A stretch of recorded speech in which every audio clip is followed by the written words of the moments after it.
Ассаламу алейкум туугандар. Момундай Герефордтон качкан торпоктор бар, 1 жашар торпоктор. Тирүү салмактары 280-300-350 килограммга чейин, 70 баш туугандар.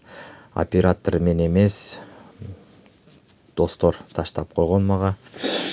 Кимге кызыктуу болсо, телефонуңарды оодарып көрө бересиңер. 260 рубльдан 1 килограммы скидкасы жок туугандар, 70 баш бар. Кыргызстанга документтер 11,5 миңден, бул малдын документи 11,5 миңден. Буга чейин 11 миңден башкалар чыгат, же чыгып калышы мүмкүн. Буга чейин туугандар ким кызыкса, чалгыла. Оператор эми колдон келишинче тартыптыр. Менден да начар тартат экен.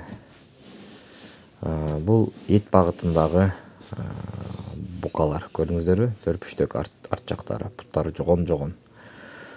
Кимге балким 35 баш керек болсо, бөлүп жарымын сатса болот туугандар.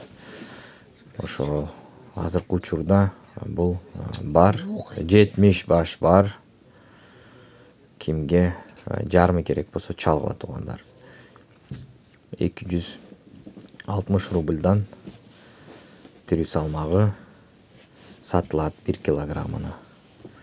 Көргүлө, сүт багытында эмес, энелери сүт багытында болгон, атасы Герефорд. Ошо тууган букка Герефорд болгон, ошон үчүн арт жактары көрсөңүздөр төрпүштөк эт менен толгон. Кыргызстанга жетиши канча, анандай десеңиздер, WhatsAppка жазгыла. Кыргызстанга эсептешип эме кысак болот, канчага жетет. Номерди байлап коем туугандар, саламатта болуңуздар.